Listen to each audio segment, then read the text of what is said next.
रंगा धारी बड़ा सूरू बाबू तू लखुआवन के लागो तारा गुरु हल्का मिले तरकारी और ना तो ए हालो ही में कोइले रंगा धारी बड़ा सूरू बाबू तू लखुआवन के लागो तारा गुरु नानू तू तो खोइले बड़ा पान हाथ खावा जो निशान ढेर देखो ले बानी सब खिन के नया पिस्टल लियाइल बन किन के मारब छाती में 6 गोली गिन के अरे मैं नया पिस्टल लियाइल बन किन के मारब छाती में 6 गोली गिन के मैं खाली कर देब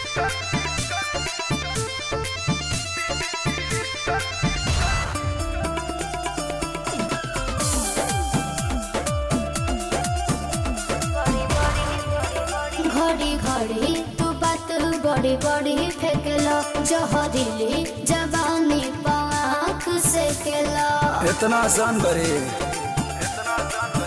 खाली फेंकिले ना बात बॉडी गार्ड चले साथ अच्छा। खड़े खड़े किन ले बेतना बाटे आवा काट अभी भइल बाटे रात करे खातिर मुलाकात कब टाइम ला हमारा से दिन के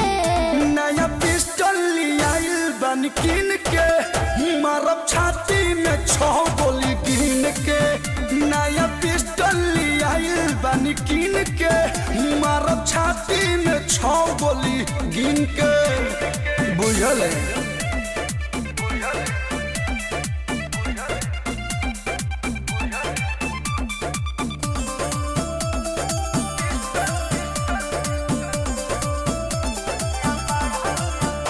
आगे जादे ना हमसे अकड़ हो बबुआ बिना बात कोइले हाथ ना पकड़ हो बबुआ गूगल पे सर्च कर हम ही मिलब पूरा यूपी आ बिहार नाम चलेला हमार आंसू कलू से बड़ी यहाँ के हरंगदार जदी हवा रंगदार तना हद कर पार सटेज बुझा बाडर हचिन के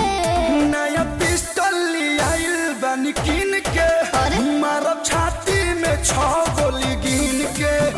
नया पिस्टल लियाइल बन किन के हाँ। मारब छाती में 6 गोली गिन के ढेर ना उड़ा देब